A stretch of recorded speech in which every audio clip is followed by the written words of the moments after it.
We're taught that love is enough. That if you just find the right person, it will all work out. That love conquers all. But here's what I've learned from research, from experience, and from talking to women. Love does not create connection.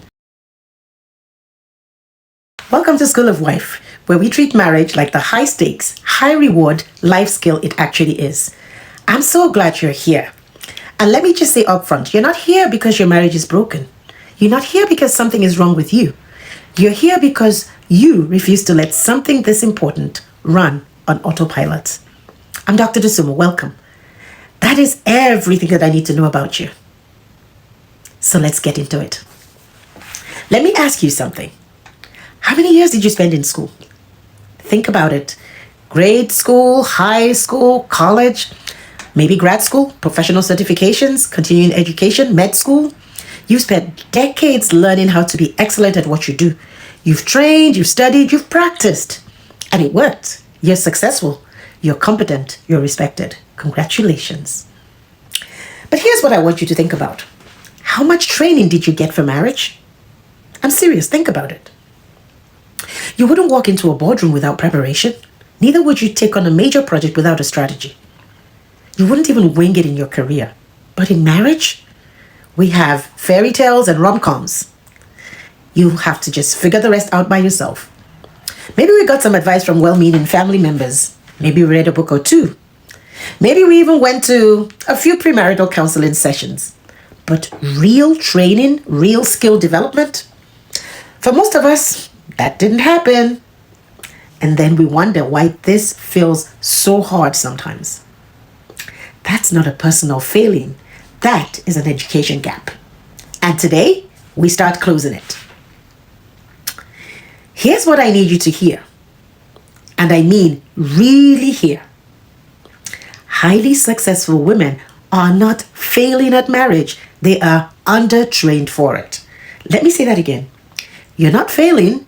You were just never given the tools. Think about what you were trained for. You were trained to perform under pressure. You were trained to solve complex problems, to anticipate what's needed before anyone asks, and to carry the responsibility without complaining. And you do all of that brilliantly. But here's what nobody's told you. Those skills that make you exceptional at work, they don't automatically translate to intimacy. In fact, sometimes they work against it. Efficiency doesn't create connection. Problem solving doesn't build intimacy. And competence doesn't make anyone feel loved. I know that's confusing because everywhere else in life, that's how things work. You optimize a system and it improves. You solve a problem, it goes away. You work hard, you get results. But marriage doesn't operate on that logic. And when highly successful women apply work strategies to their marriages, not because they're doing anything wrong, but because it's what they know, something gets lost. The marriage keeps running, nothing explodes, nothing falls apart. But somewhere along the line, it stops feeling like a relationship. It starts feeling like, well, a well-managed operation. And that is a very lonely place to be. Now, let me go deeper on this because I think it's important to understand why this happens. When you're a capable, competent woman, you see what needs to be done and you do it. You notice the gap and you fill it. You sense the tension and you smooth it.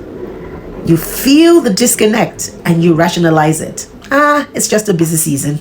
We'll reconnect when things calm down. He's stressed? I should give him space. You adapt. You accommodate, you manage, because that's what you do.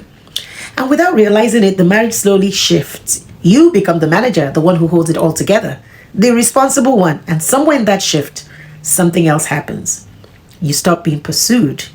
You stop being the person who's wanted. You become the person who handles things. I want you to sit with that for a second, because I don't think anyone says this out loud. It's not that he doesn't love you. It's not that you're doing anything wrong. It's that the dynamic has shifted and neither of you quite knows how it happened. Now, here's the thing. This pattern doesn't come from failure. It actually comes from strength. You stepped up because you're capable. You carried more because you could. You kept things running because someone had to. But The cost is real. And if no one names it, it just keeps compounding. Now, here's something else I want you to understand. Most marriages don't fall apart from betrayal. They don't explode from some big dramatic event. They just slowly drift. And drift is what happens when two good people stop moving toward each other. Not on purpose, not maliciously, just incrementally. One missed conversation at a time. One busy week that turns into a busy month. One will connect later that never actually happens. And one day you look up and realize, we love each other, but we feel far apart. Nothing is broken, but nothing is alive either. And I hear this constantly from women like you, women who are crushing it professionally, who have their lives together, who would never let a project at work drift without attention, but in their marriage, it's been on autopilot for years. And here's the truth no one tells you. Drift is reversible. But only if you see it, only if you name it, only if you decide to do something about it. So let me give you a different way to think about this. Marriage is not sustained by love alone. I know that sounds strange. We're taught that love is enough. That if you just find the right person, it will all work out. That love conquers all. But here's what I've learned from research, from experience, and from talking to women.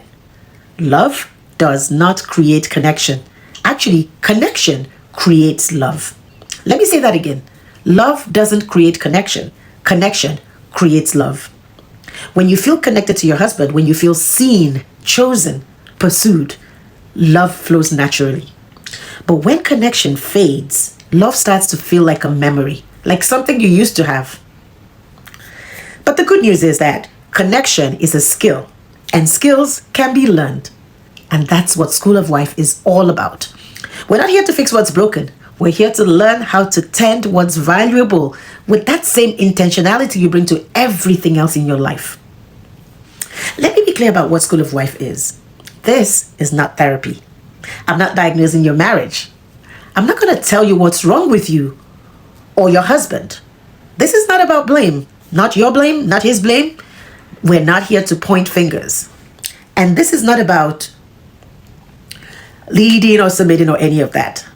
This is about marriage education, research proven studies about things that works. We name the patterns that usually stay invisible, and we give you tools to move forward on purpose. And here's the most important thing. You don't need your husband to change first. You don't need to wait for the right moment. You don't need his permission to start. You just need to decide. I want to be intentional about this. I want to learn. I want to do this differently. That's it. That's enough to begin. So, where do we go from here? In the next episode, we're going to dig into something specific, something that might feel personal. We're going to talk about why competent women accidentally starve intimacy. Not on purpose. It's not usually because they don't care. It's just because the very skills that make them exceptional, anticipating, solving, managing, handling, those same skills can quietly suffocate the thing they're trying to protect. I'm going to show you how this pattern works, and I'm going to give you 3 things you can do this week, starting today, to begin shifting it. No big conversations are required. There's no need to wait for him to go first. You just need small moves that create real change. That's episode 2. But for now, I want to leave you with this. You're not behind. You're not broken. You're not failing. You're just ready to learn something no one ever taught you. And that's exactly where you're supposed to be. I'll see you in the next one. Please subscribe.